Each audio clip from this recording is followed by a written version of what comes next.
Hello everyone, मैं दीक्षा। स्वागत है आपका आपके अपने यूट्यूब चैनल में।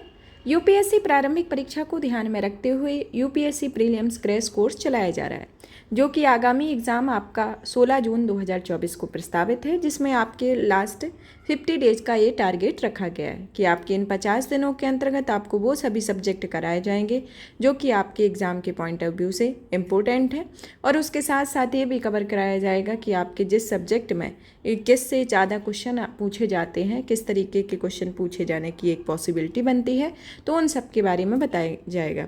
इसमें अभी तक इकोलॉजी एंड एनवायरनमेंट का जो है वो चल रहा है, साथ ही साथ आपका पॉलिटिकल लेक्चर भी प्रोवाइड कर दिया गया है। अभी आज ये आपका भारतीय अर्थव्यवस्था के संदर्भ में रहेगा, जिसमें आपको इसकी पीडीएफ प्राप्त करने के लिए आप हमारे Telegram channel UPSC PSC with Diksha को ज्वाइन कर सकते हैं, जहां पर प्रत्येक लेक्चर की आपको पीडीएफ भी प्राप्त होगी और इसी के साथ ही आपको ये भी पता चल जाएगा कि कब आपको जो भी महत्वपूर्ण अपडेट रहेंगे और तो उसके बारे में भी आपको इसके संदर्भ में जानकारी उपलब्ध हो जाएगी। चलिए तो शुरू करते हैं और इसके पहले जान लेते हैं कि आज जो पॉलिटिक इसकी इकोनॉमी की आपकी इंडियन इकोनॉमी की पहली क्लास है, तो इसके अंतर्गत आपको क्या पढ़ाया जाएगा। तो इसकी एक रूपरेखा को जान लेते हैं, क्योंकि इसमें सभी सब्जेक्ट तो आपके कवर कराए जाएंगे, लेकिन वो प्री के पॉइंट ऑफ व्यू से रहेगा कि आपकी प्रारंभिक परीक्षा के संदर्भ में किस तरीके के क्वेश्चन आते हैं। तो उसके में क्योंकि हर एक अकेला करंट अफेयर से कोई चीज़ कंप्लीट नहीं होती है। करंट अफेयर को पढ़ने के पहले आपका बेसिक स्ट्रॉन्ग भी होना चाहिए, क्योंकि कुछ भी कोई टॉपिक आए, क्योंकि ज़्यादातर जो क्वेश्चन पूछे जाते हैं वो स्टैटिक के साथ आपका करंट अफेयर होता है। तो इस सीरीज़ में आपको स्टैटिक पोर्शन को भी कवर कराया जाएगा और लास्ट में आपकी एक करंट अफेयर की भी सीरीज़ दे दी जाएगी, जिसमें आपको जितना भी करंट अफेयर आपका 1-1.5 साल का है उसको कवर कर दिया जाएगा, ताकि आप एग्ज़ाम में आपका स्टैटिक पोर्शन के साथ साथ आप ये भी कवर कर लें। अगर आप ये वीडियो देख के अपना एग्ज़ाम देते हैं तो आपके लिए काफ़ी प्रॉफिटेबल रहेगा, क्योंकि आप एक तैयारी कर रहे हैं तो आप तो अपनी तैयारी कर ही रहे होंगे और आपने उस तरीके से उस लेवल पे चली रही होगी। लेकिन ये मेरे जो नोट्स हैं, मेरे खुद के बनाए गए नोट्स हैं, जिनको मैंने अपनी एक स्ट्रेटजी के थ्रू बनाया हुआ है। तो इसको एक प्रॉपर स्ट्रेटजी के साथ और प्रॉपर कई सारी किताबों को पढ़ के जो आईएएस के लिए इम्पोर्टेंट है, आईएएस के एग्ज़ाम के लिए, तो उसको टारगेट करके बनाया गया है। तो ये आपके लिए हेल्पफुल रहेंगे। तो इसमें आपकी भारतीय अर्थव्यवस्था के अंतर्गत जो हमारे टॉपिक आते हैं, जिसके अंतर्गत पहला जैसे कि परिभाषाएं, कुछ परिभाषाएं ऐसी होती हैं कि अर्थशास्त्र क्या होता है, अर्थ इकोनॉमी क्या होता है, अर्थव्यवस्था क्या होती है। क्योंकि ये जो कुछ मतलब परिभाषाओं से रिलेटेड भी क्वेश्चन आते हैं। परिभाषाओं से रिलेटेड क्वेश्चन थोड़ा सा डायलेमा होने लगती है कि इसकी किस तरीके की डेफिनेशन होगी। तो इसके संदर्भ में कि अगर आप किसी चीज़ की डेफिनेशन को जान लेते हो, उस तरीके से समझ लेते हैं, तो फिर आप उससे रिलेटेड जब क्वेश्चन आएंगे तो आपको हल करने में कोई प्रॉब्लम नहीं होगी। अर्थव्यवस्था एवं अर्थशास्त्र के बारे में आर्थिक समृद्धि, विकास, आर्थिक विकास, समष्टि अर्थशास्त्र, व्यष्टि अर्थशास्त्र, अर्थशास्त्र के क्षेत्र, समावेशी विकास एवं सतत धारणीय विकास के बारे में इनकी परिभाषाओं को जानेंगे। मुद्रास्फीति की परिभाषा, कारण, प्रकार, जो किस तरीके से इसका मापन किया जाता है, इनकी गणना किस तरीके से की जाती है, तो इसके संदर्भ में आएगा। मौद्रिक नीतियों के बारे में जाना जाएगा, जैसे कि मौद्रिक नीति के उपकरण क्या है, मार्केट स्टेबलाइजेशन जो स्कीम चलती है, ऑपरेशन जितने भी इस मौद्रिक नीति के थ्रू जो चलते हैं, तो विनिमय दर का निर्धारण किस तरीके से होता है, तो इसके अंतर्गत मौद्रिक नीति का होगा। भारत की बैंकिंग व्यवस्था के संदर्भ में जैसे कि आरबीआई की क्या जिम्मेदारियां हैं, नए नोट जारी करने की क्या पद्धति होती है, और बैंकों का इतिहास को भी संक्षिप्त रूप में जाना जाएगा। बैंकों का राष्ट्रीयकरण, बैंकों का वर्गीकरण, कुछ जो बैंक क्षेत्र में जो रिपोर्ट प्रस्तुत की जाती है उनके बारे में, और जैसे कि कई सारे आते हैं वाणिज्यिक बैंकों की स्थापना के संदर्भ में, प्राथमिकता वाले जो बैंक आते हैं कि किस तरीके से ऋण दिया जाता है बैंकों के द्वारा, तो इन सब के बारे में इसमें पढ़ा जाएगा। फिर आता है आपका मुद्रा बाजार। मुद्रा बाजार के अंतर्गत जैसे कि ऋण प्राप्त करने के तरीके, इनकी तरलता, गणना, इन सब के बारे में पढ़ा जाएगा। फिर इसके बाद आपका पूंजी बाजार आता है। पूंजी बाजार में क्या, जैसे कि सरकारी प्रतिभूतियाँ और औद्योगिक प्रतिभूतियाँ क्या होती हैं, स्टॉक एक्सचेंज के बारे में, म्यूचुअल फंड उनके प्रकार, सोशल स्टॉक एक्सचेंज, तो इस तरीके की, जैसे crypto currency, bitcoin, peer to peer lending, credit rating agency, दिवाला या दिवालिया संहिता जो भी आपके आई हुई थी 2016 में, तो इनके संदर्भ में डिटेल में आएगा। फिर राष्ट्रीय आय के संदर्भ में जैसे कि सकल घरेलू उत्पाद एवं गणना की विभिन्न विधियाँ क्या होती हैं, सकल राष्ट्रीय उत्पाद क्या होते हैं और इनके बारे में, आय क्षमता, क्रय क्षमता, इन सब के बारे में जानेंगे। राजकोषीय व्यवस्था के अंतर्गत जैसे राजस्व प्राप्तियाँ, पूंजीगत प्राप्तियाँ, राजस्व व्यय, पूंजीगत व्यय, विभिन्न प्रकार के घाटे, हीन अर्थ प्रबंधन, वित्त आयोग के बारे में, फर्म एक्ट जो आया हुआ था उसके बारे में, जेंडर बजटिंग, बजट के प्रकार, अवधारणाएं, इन सब के बारे में इसमें पढ़ेंगे। फिर आता है आपका विदेशी निवेश एवं कर व्यापार में जैसे कि प्रत्यक्ष विदेशी निवेश पर क्या प्रभाव पड़ता है, अप्रत्यक्ष विदेशी निवेश का क्या प्रभाव पड़ता है। कर व्यवस्था के अंतर्गत जानेंगे जैसे कर एवं अन्य संबंधित संकल्पनाएं, जो कुछ विवाद से विश्वास योजनाएं चलती हैं, कर से रिलेटेड जितनी भी स्कीम होती हैं उनके बारे में। फिर आता है भुगतान संतुलन के बारे में, जैसे कि अमेरिकी रिसेशन किस तरीके से हुआ, जो भी विशेष आर्थिक क्षेत्र जो हों उनके बारे में, तो इससे रिलेटेड होते हैं। फिर कृषि के बारे में भी पढ़ा जाएगा कि भारत में कृषि को किस तरीके प्रभावित करने वाले का खेती, हर परिवारों का वर्गीकरण, हरित क्रांति के प्रभाव, न्यूनतम समर्थन मूल्य, इनके बारे में। फिर कृषि गरीबी के बारे में, निर्धनता के बारे में, जो भी आर्थिक नियोजन चलाए गए हैं, पंचवर्षीय योजनाएं, नीति आयोग, तो इनके बारे में पढ़ा जाएगा। फिर उद्योगों के बारे में कि भारत के सेवा क्षेत्र में जो अग्रसर हो रहा है उसके समृद्धि के होने के पीछे क्या कारण है, इनके बारे में। कुछ प्लानिंग से संबंधित जो भी मुद्दे उठते हैं उनके बारे में, या फिर जैसे कि महारत्न, नवरत्न, मिनी रत्न कंपनियों के बारे में, नई उद्योग नीति के बारे में, तो इन सब के बारे में पढ़ेंगे।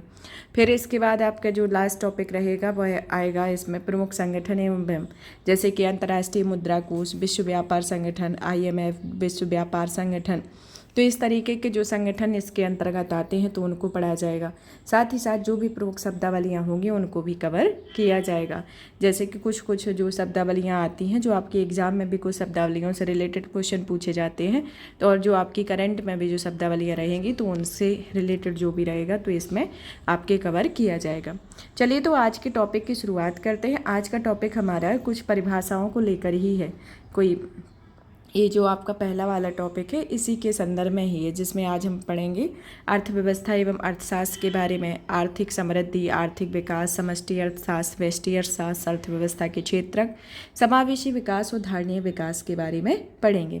चलिए तो शुरू करते हैं। हमारा पहला टॉपिक आता है अर्थव्यवस्था एवं अर्थशास्त्र के बारे में, कि अर्थशास्त्र और अर्थव्यवस्था क्या होती है, इसके बारे में जानते हैं। अर्थशास्त्र के संदर्भ में देखा जाए तो अर्थशास्त्र जो है एक ग्रीक शब्द है। जो कैसा शब्द है? एक ग्रीक शब्द है जो आइकोनोमिया से उत्पन्न हुआ है। किससे उत्पन्न हुआ है? यह एक आइकोनोमिया से, इस शब्द से यह उत्पन्न हुआ है। इसको अगर दो तरीके से डिवाइड करें, इस शब्द को दो शब्दों में मिलकर पढ़ा जाता है, जैसे कि आइकोज और दूसरा होता है नोमोज। आइकोज जो होता है उसका अर्थ होता है हाउस होल्ड या गृह अथवा परिवार होता है, और नोमोज का जो अर्थ होता है वह मैनेजमेंट या प्रबंधन होता है। तो इस तरीके से कहा जा सकता है कि अर्थशास्त्र भी गृह प्रबंधन की इसी प्रक्रिया का अध्ययन करती है। तो इस तरीके से इसकी एक डेफिनेशन को संक्षिप्त रूप में समझ सकते हैं। जैसे कि अध्ययन किसका? कि किसी प्रकार की एक परिवार में अपने सीमित संसाधनों का प्रयोग कर अपने व्यय को पूरा करता है। जैसे कि कोई भी परिवार होगा तो अपने कुछ जो भी उसके पास रिसोर्सेस होंगे उन संसाधनों का उपयोग कर कर ही अपने परिवार के भरण पोषण करता है या व्यय को पूरा करता है। तो उस तरीके से एक गृह का प्रबंधन करना वो अर्थशास्त्र होता है। तो इसे आम तौर पर भी समझ सकते हैं कि अगर आप एक जगह स्टडी करते हैं या फिर आप किसी अपने घर में रहते हैं तो वहाँ पर जो जिस तरीके की एक प्रक्रिया को पूरा करते हुए परिवार अपने सीमित संसाधनों को, या फिर आप पढ़ाई करते हैं तो आपके पास कुछ लिमिटेड ही बुक हैं या कुछ लिमिटेड ही रिसोर्सेज हैं, तो उनका बेहतर तरीके से या बेहतर ढंग से उपयोग करके आप एग्ज़ाम को क्रैक कर लेते हैं, तो वह एक तरीके का प्रबंधन है। तो इस तरीके का मैनेजमेंट आपके इसमें एक परिवार को लेकर, एक सीमित संसाधनों को लेकर होता है कि आप उस तरीके से अपने व्यय को पूरा करते हैं। तो यह एक अर्थशास्त्र के अंतर्गत आता है। अब आता है कि अर्थशास्त्र की डेफिनेशन को देखा जाए तो अर्थशास्त्र की डेफिनेशन क्या है? अर्थशास्त्र जो है एक विषय है। अर्थशास्त्र एक विषय होता है जो वस्तुओं एवं सेवाओं के उत्पादन, वितरण एवं उपभोग की प्रक्रिया का अध्ययन करता है। किसका वितरण करता है? उत्पादन, वितरण, उपभोग की प्रक्रिया का अध्ययन करता है। जैसे कि इस विषय वस्तु में इसके अंतर्गत होता है। अब आता है कि अर्थशास्त्र को एक विषय के आधार पर देखा जाए तो इसे दो हिस्सों में विभाजित किया गया। किस किस हिस्से में विभाजित किया गया है? पहला तो आता है इसके अंतर्गत व्यष्टि अर्थशास्त्र और दूसरा आता है समष्टि अर्थशास्त्र। व्यष्टि अर्थशास्त्र तो समष्टि अर्थशास्त्र को माइक्रो और मैक्रो इकोनॉमी कहा जाता है। माइक्रो इकोनॉमी क्या होती है? माइक्रो इकोनॉमी जो होती है उसका ग्रीक शब्द भाषा में अर्थ देखा जाए, यह ग्रीक शब्द है जो इसका अर्थ होता है सूक्ष्म अथवा छोटा। एक ऐसी अर्थव्यवस्था जो कि एक छोटे से हिस्से का अध्ययन करती है जिससे अर्थव्यवस्था का निर्माण होता है।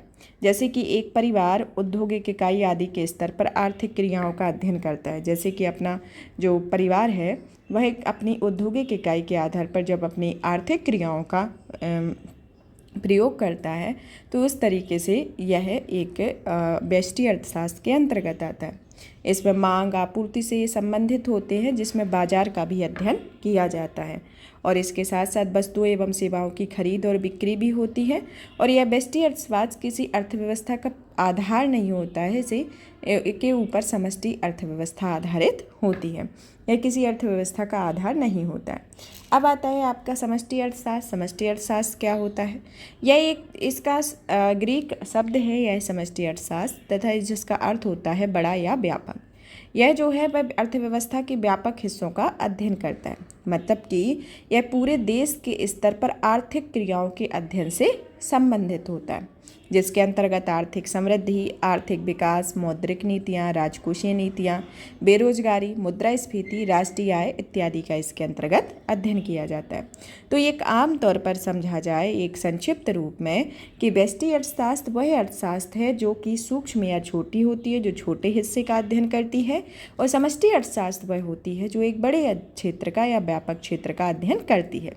जैसे कि ये आपकी छोटे बाजार का अध्ययन करेगी, वस्तुओं एवं सेवाओं की खरीद बिक्री का अध्ययन करेगी आपकी व्यष्टि अर्थशास्त्र, और जो आपकी समष्टि अर्थशास्त्र होगी वह एक पूरे देश के स्तर पर मौद्रिक नीतियों, आर्थिक समृद्धि, आर्थिक विकास और राजकोषीय नीतियाँ, बेरोजगारी, मुद्रास्फीति, राष्ट्रीय आय इत्यादि का यह अध्ययन करेगी। तो इस तरीके से इन दोनों में डिफरेंसेस होता है। और किसी भी देश की अर्थव्यवस्था में निरंतर समृद्धि के लिए व्यष्टि और समष्टि दोनों ही अर्थशास्त्र महत्वपूर्ण होते हैं। अगर जैसे किसी भी देश के परिवार में उत्पन्न मांग या फिर कंपनी से होने वाला उत्पादन या फिर कोई भी बढ़ोतरी होती है तो इसके सक्षम बाजारों के लिए इनकी उपस्थिति अनिवार्य होती है। तो इन दोनों की उपस्थिति होना अनिवार्य होता है।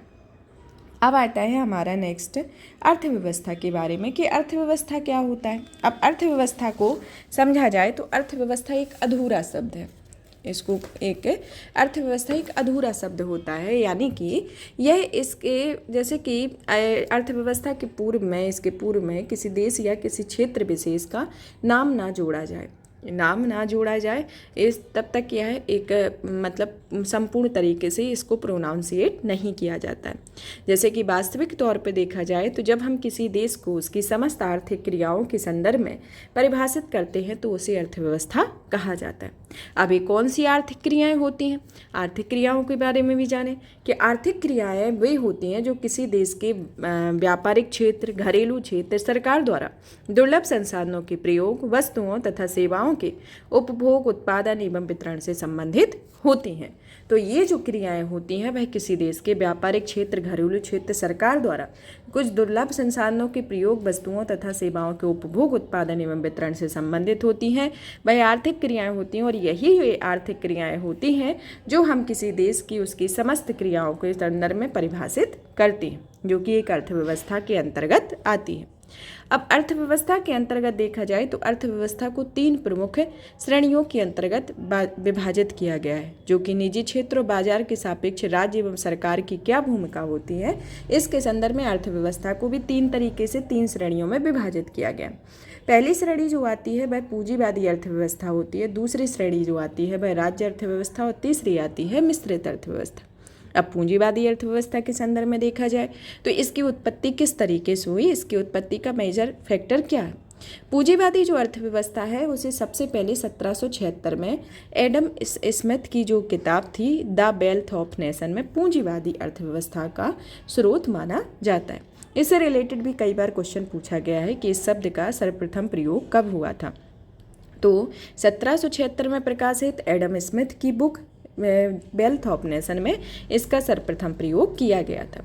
पूंजीवादी अर्थव्यवस्था जो होती है वह एक तरीके से एक देखा जाए तो क्या उत्पादन करना है, कितना उत्पादन करना है, किस कीमत पर बेचना है, ये सब बाजार तय करते हैं। इसमें सरकार की कोई आर्थिक भूमिका नहीं होती है। तो पूंजीवादी अर्थव्यवस्था क्या होती है? वैसी अर्थव्यवस्था जहाँ पर क्या उत्पादन करना है, कितना उत्पादन करना है, उसे किस कीमत पर बेचना है, यह सब बाजार तय करता है, ना कि सरकार की कोई भूमिका नहीं होती है। तो यह एक पूंजीवादी अर्थव्यवस्था होती है।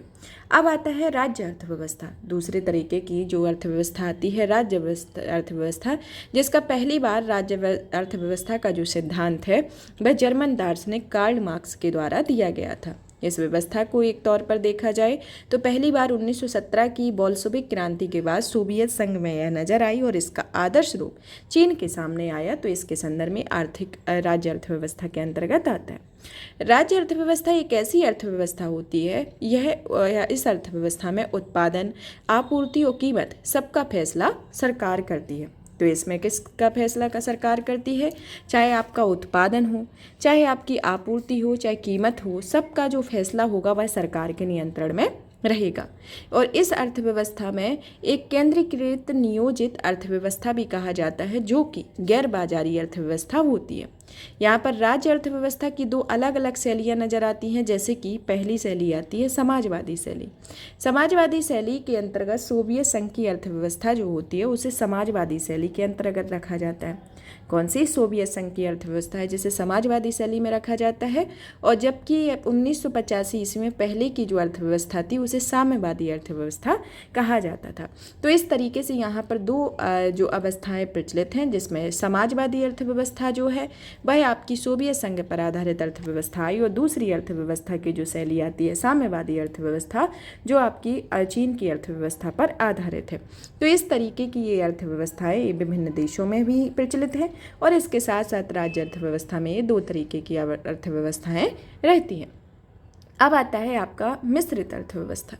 मिश्रित अर्थव्यवस्था जो है वह तीसरे तरीके की अर्थव्यवस्था है, जिसमें केन्स ने सुझाव दिया था कि पूंजीवादी अर्थव्यवस्था को समाजवादी अर्थव्यवस्था की ओर कुछ बढ़ाना चाहिए, कुछ कदम बढ़ाने चाहिए, जबकि प्रोफेसर लॉन्ज के द्वारा कहा गया था कि समाजवादी अर्थव्यवस्था को पूंजीवादी अर्थव्यवस्था की ओर कदम बढ़ाना चाहिए। मतलब कि ये जो अर्थव्यवस्थाएं हैं इसको लेकर एक कन्फ्लिक्ट पैदा हुआ था, जिसमें केन्स के द्वारा कुछ सुझाव दिए गए थे और कुछ प्रोफेसर लॉन्ज के द्वारा भी सुझाव दिए गए थे। केन्स ने कहा था कि पूंजीवादी अर्थव्यवस्था को समाजवादी अर्थव्यवस्था की ओर बढ़ना चाहिए और लॉन्ज के द्वारा कहा गया था कि समाजवादी अर्थव्यवस्था को पूंजीवादी अर्थव्यवस्था की ओर बढ़ना चाहिए। तो इस तरीके से मिश्रित अर्थव्यवस्था को लेकर कुछ सुझाव दिए गए थे। अब आता है कि मिश्रित अर्थव्यवस्था आखिर होती क्या है। मिश्रित अर्थव्यवस्था वो अर्थव्यवस्था होती है जहाँ पर कुछ लक्षण तो पूंजीवादी अर्थव्यवस्था के होते हैं और कुछ लक्षण इसमें समाजवादी अर्थव्यवस्था या फिर राज्य अर्थव्यवस्था के होते हैं। मतलब कि इसके और इसके दोनों के समामेलन से मिश्रित अर्थव्यवस्था का निर्माण होता है। यह अर्थव्यवस्था जो देखा जाए तो इसे सबसे पहले यह सरकारी और निजी के असह अस्तित्व से बनी होती है। तो यह सरकारी और निजी के सह अस्तित्व से इस अर्थव्यवस्था का निर्माण होता है और भारत में एक मिश्रित अर्थव्यवस्था होती है। तो इस तरीके की अर्थव्यवस्था भारत में है और इस तरीके की ये तीन तरीके की अर्थव्यवस्था की श्रेणियां हैं जिनको विभिन्न तरीके से विभाजित करके संदर्भित किया गया। अब आता है आपका एक डेफिनेशन जान लेते हैं, क्योंकि ये बंद अर्थव्यवस्था के संदर्भ में कि इसकी क्या डेफिनेशन है और इससे रिलेटेड भी आपको एक इन्फॉर्मेशन होनी चाहिए कि बंद अर्थव्यवस्था क्या होती है। बंद अर्थव्यवस्था वह अर्थव्यवस्था होती है जिसमें ना तो निर्यात किया जाता है ना ही आयात होता है, यानी कि ऐसी अर्थव्यवस्था जो शेष विश्व से कोई संबंध नहीं होता है। तो इस अर्थव्यवस्था को बंद अर्थव्यवस्था कहा जाता है। कैसी अर्थव्यवस्था? जिसमें ना तो कोई निर्यात होता है ना ही कोई आयात होता है। ये आपके इससे रिलेटेड क्वेश्चन यूपीएससी में क्वेश्चन पूछा गया था। फिर उसके बाद कई सारे स्टेट पीसीएस में भी इससे रिलेटेड क्वेश्चन पूछे गए हैं कि बंद अर्थव्यवस्था क्या है। तो इसके संदर्भ में ये क्वेश्चन आया हुआ था। तो ये आपको एक डेफिनेशन के तौर पर याद कर लेना है कि वह अर्थव्यवस्था जहाँ तो ना तो कोई आयात होता है ना ही निर्यात होता है। तो इस तरीके की अर्थव्यवस्था को बंद अर्थव्यवस्था कहा जाता है। अब आता है अर्थव्यवस्था के क्षेत्रक के बारे में। अर्थव्यवस्था के क्षेत्रक के संदर्भ में देखा जाए तो अर्थव्यवस्था में जैसे कि मानव जो है वह तमाम तरीके के क्रियाकलाप करता है। मतलब कि जो मनुष्य है वह कई तरह के क्रियाकलापों से आय का सृजन करता है। मतलब कि जब जो आय सृजित होती है वह विभिन्न तरीके के क्रियाकलापों से होती है, जिसे आर्थिक क्रिया की संज्ञा दी गई है। आर्थिक क्रियाएं क्या होती हैं? वही क्रियाएं जो किसी देश के व्यापारिक क्षेत्र, घरेलू क्षेत्र या सरकार द्वारा दुर्लभ संसाधनों के प्रयोग, वस्तुओं तथा सेवाओं के उपभोग, उत्पादन एवं वितरण से संबंधित होती हैं। तो इस तरीके की आर्थिक क्रियाएं होती हैं। अब आर्थिक गतिविधियों को 3 श्रेणियों में विभाजित किया गया है, जिसे अर्थव्यवस्था के क्षेत्रक कहते हैं। इसकी 3 श्रेणियां। चलिए तो एक एक श्रेणी को देखते हैं, जिसमें प्रथम श्रेणी आती है प्राथमिक क्षेत्रक, द्वितीय श्रेणी में द्वितीयक क्षेत्रक, तीसरे में आती है तृतीयक क्षेत्रक। अब प्राथमिक क्षेत्र क्या होते हैं? प्राथमिक क्षेत्र जो देखा जाए तो वे क्षेत्र होते हैं जहाँ पर प्रत्यक्ष रूप से या पर्यावरण पर निर्भर होते हैं। वे क्षेत्र जो प्रत्यक्ष रूप से पर्यावरण पर निर्भर होते हैं, जैसे कि इनकी गतिविधियों का जो संबंध होता है भूमि, जल, वनस्पति और खनिज जैसे प्राकृतिक संसाधनों पर यह निर्भर करते हैं। जैसे कि कृषि हुआ, वानिकी हुआ, मत्स्य पालन हुआ, पशुपालन हुआ, खनन उत्खनन होता है। तो इस तरीके के ये जो क्षेत्र होते हैं यह प्राथमिक क्षेत्र के अंतर्गत आते हैं। और इसके अंतर्गत जो व्यक्ति काम करते हैं या फिर इसमें जो श्रमिक जो होते हैं वह जो संलग्न होते हैं वह रेड कॉलर जॉब के अंतर्गत इनको संज्ञा दी जाती है। अब आता है द्वितीयक क्षेत्रक। द्वितीयक क्षेत्रक जो कि अर्थव्यवस्था का वह क्षेत्र होता है जहाँ पर प्राथमिक क्षेत्र के उत्पादों को अपनी गतिविधियों में कच्चे माल का पूरी तरह से उपयोग करता है। यानी कि जो कच्चे माल जो प्राथमिक क्षेत्र से कच्चा माल प्राप्त हुआ है उसका पूरी तरह से प्रयोग करता है, वह द्वितीयक क्षेत्र होता है। द्वितीयक क्षेत्र में जैसे कि विनिर्माण होना, विद्युत, गैस आपूर्ति एवं अन्य जो जनोपयोगी सेवाएं हैं उनके संदर्भ में निर्माण वास्तव में इस क्षेत्र में विनिर्माता का कार्य होता है और इससे औद्योगिक क्षेत्र भी कहा जाता है। इसमें कुछ क्षेत्रक लगे होते हैं, जैसे कि आपके कुशल श्रमिकों के लिए व्हाइट कॉलर जॉब के अंतर्गत रखा जाता है और कुछ उत्पादित प्रक्रिया को प्रत्यक्ष रूप से संलग्न जो श्रमिक होते हैं उन्हें ब्लू कॉलर जॉब के अंतर्गत रखा जाता है। तो इस तरीके से इसको डिवाइड किया जाता है। फिर आता है आपका तृतीयक क्षेत्र जो कि इसकी तृतीय श्रेणी आती है, जिसमें आता है कि ये वे क्षेत्र होते हैं जिसमें के तहत सेवाओं का अध्ययन किया जाता है। मतलब कि सेवाओं का उत्पादन किया जाता है। एक तरीके से देखा जाए तो यह सेवा क्षेत्र होता है जहाँ पर व्यापार, होटल, परिवहन, भंडारण, संचार, प्रसारण से संबंधित जो सेवाएं संचालित की जाती हैं तो इसे इस क्षेत्र के अंतर्गत रखा जाता है। और एक तरीके से देखा जाए तो तृतीयक क्षेत्र में का जो सर्वाधिक योगदान है वह भारतीय अर्थव्यवस्था में सर्वाधिक सकल घरेलू उत्पाद इसी क्षेत्र से ही जनरेट होता है। तो ये सब इसके अंतर्गत आती है। अब आता है हमारा नेक्स्ट आर्थिक समृद्धि और आर्थिक विकास के बारे में कि ये क्या होते हैं, इनके बारे में भी जान लेते हैं।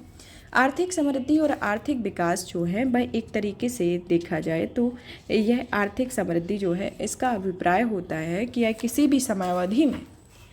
भी समयावधि में होने वाले वास्तविक आय से इसका संबंध होता है। मतलब कि कोई एक निश्चित समयावधि निश्चित कर दी जाती है जिसमें के द्वारा जो एक आय की प्राप्ति होती है वह एक वास्तविक आय के जो होती है वह आर्थिक समृद्धि होती है। जैसे कि सामान्य तौर पर देखा जाए तो सकल राष्ट्रीय उत्पाद, सकल घरेलू उत्पाद एवं प्रति व्यक्ति आय में जब वृद्धि हो रही हो तो हम कहते हैं आर्थिक समृद्धि हो रही है। तो आर्थिक समृद्धि का अनुमान किस तरीके से लगाया जाता है? जब आपकी जीडीपी, जीएनपी और प्रति व्यक्ति आय में वृद्धि होती है तो समझ सकते हैं कि आपकी आर्थिक समृद्धि हो रही है। आर्थिक समृद्धि के उत्पादन में वृद्धि से इसका मतलब होता है जो कि एक परिमाणात्मक परिवर्तन होता है जो श्रम, पूंजी, उपभोग शक्ति, व्यापार की मात्रा के प्रसार के साथ में होता है। तो इस तरीके से आर्थिक समृद्धि देखने को मिलती है। तो आर्थिक समृद्धि क्या है? यह किसी भी समयावधि में अर्थव्यवस्था में होने वाली वास्तविक आय से होता है जो कि इसमें आय में वृद्धि को भी संदर्भित करती है। मतलब कि आर्थिक समृद्धि में उत्पादन की वृद्धि को संदर्भित करती है, चाहे वो जीडीपी से आय प्राप्त हो, चाहे जीएनपी से प्राप्त हो या प्रति व्यक्ति आय से में जो भी वृद्धि होती है तो वह आर्थिक समृद्धि होती है जो कि एक परिमाण के आधार पर होती है जिसमें श्रम, पूंजी, शक्ति, उपभोग, व्यापार की मात्रा के प्रसार होता है।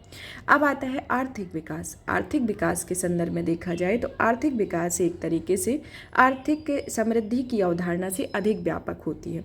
यह एक व्यापक अवधारणा है जिसमें सामाजिक, सांस्कृतिक, आर्थिक, गुणात्मक और परिमाणात्मक सभी परिवर्तन इसमें सम्मिलित होते हैं। आर्थिक विकास की अवधारणा को देखा जाए तो जब कहेंगे जैसे आर्थिक विकास का एक अनुमान लगाना है तो इसको किस तरीके से संदर्भित किया जाएगा कि आर्थिक विकास हो रहा है, तो आर्थिक विकास तभी कहा जाएगा जब जीवन की गुणवत्ता में सुधार हो। जैसे कि जीवन की गुणवत्ता के संदर्भ में जैसे कि आर्थिक, राजनीतिक, सामाजिक संस्थानों के स्वरूप में परिवर्तन होना, शिक्षा एवं साक्षरता दर, जीवन प्रत्याशा, पोषण का स्तर, स्वास्थ्य सेवाएं, प्रति व्यक्ति उपभोग वस्तुएं, ये सब जो होती हैं अगर इनमें परिवर्तन होता है तो यह कह सकते हैं कि आर्थिक विकास हो रहा है। आर्थिक विकास देखा जाए तो एक तरीके से मानव विकास ही होता है। मानव के सम्मुख जो भी प्रक्रियाएं होती हैं अगर उनमें विकास होता है तो वह आर्थिक विकास के अंतर्गत आता है, जिसके संदर्भ में कुछ अर्थशास्त्री भी रहे हैं जैसे कि नोबेल पुरस्कार विजेता अमर्त्य सेन ने कहा है कि आर्थिक विकास को अधिकारिता एवं क्षमता के विस्तार के रूप में परिभाषित किया है जो कि जीवन पोषण, आत्मसम्मान तथा स्वतंत्रता से है। और महबूब उल हक ने आर्थिक विकास को गरीबी के विरुद्ध लड़ाई के रूप में भी परिभाषित किया गया है जो कि किसी भी रूप में हो इसके अंतर्गत आता है। अब आता है कि आर्थिक विकास को विभिन्न पैमाने पर मापा जाता है। मतलब कि आर्थिक विकास को देखा जाए तो इसके मापक 5 तरीके के मापक होते हैं, जिसमें पहला मापक आता है आधारभूत प्रत्यागम मापक। यह जो मापक होता है वह एक तरीके से इसका प्रतिपादन विश्व बैंक के द्वारा किया गया था।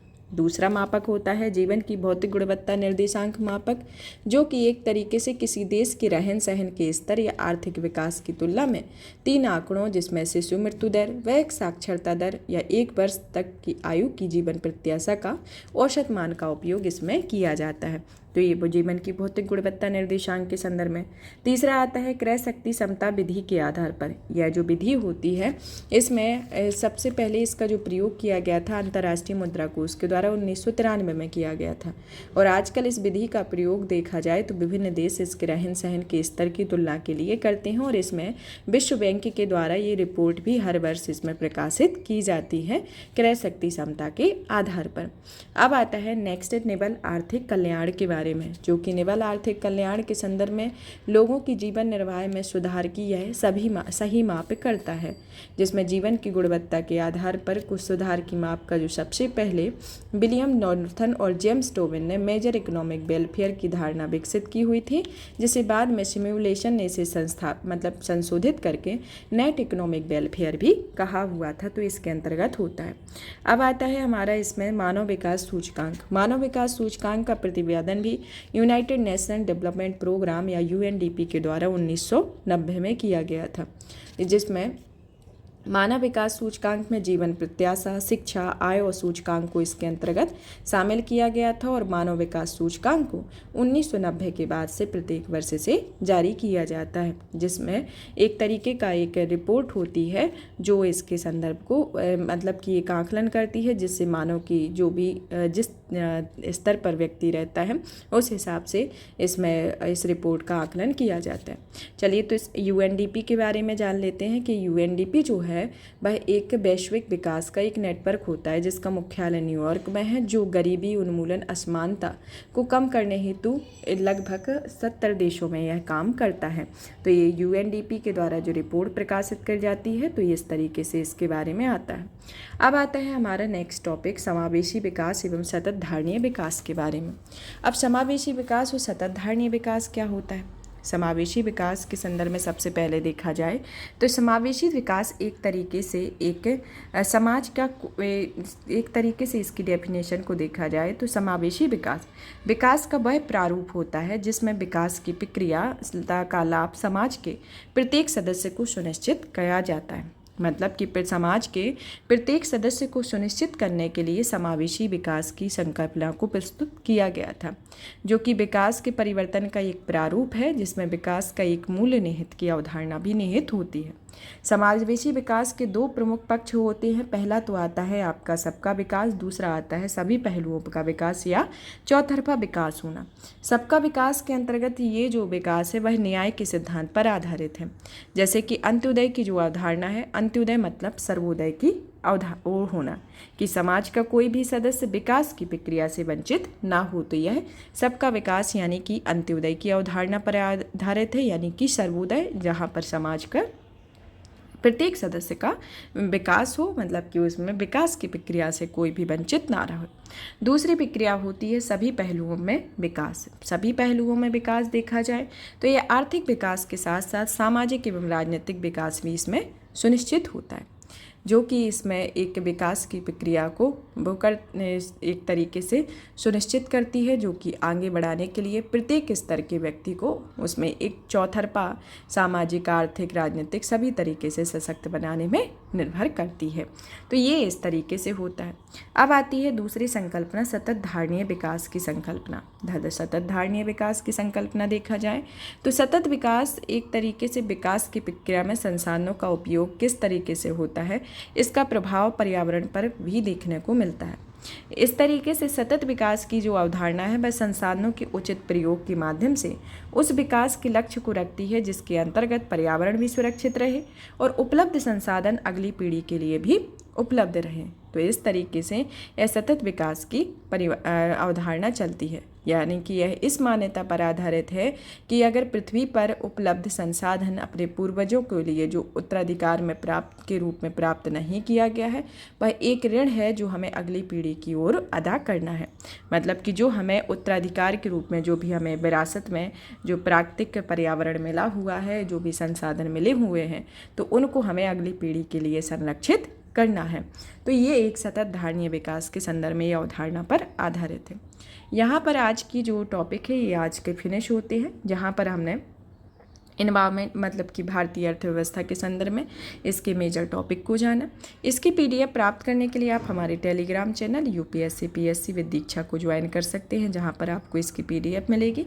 साथ ही साथ आप इस सेशन को ज़्यादा से ज़्यादा शेयर करें और ज़्यादा से ज़्यादा वीडियो को मतलब कि सभी के लिए दें, ताकि ये सभी के लिए एक हेल्प के तौर पर हम कार्य कर रहे हैं कि जिसमें आपको 50 दिन में आपको पूरे सब्जेक्ट प्रोवाइड किए जाएंगे। एक क्विक रिवीजन के तौर पर है, तो ये आपके लिए प्रॉफिटेबल रहेगा। तो आप इस सेशन को ज़्यादा से ज़्यादा शेयर करें, वीडियो को लाइक करें और चैनल पर नए हो तो चैनल को सब्सक्राइब करें। धन्यवाद।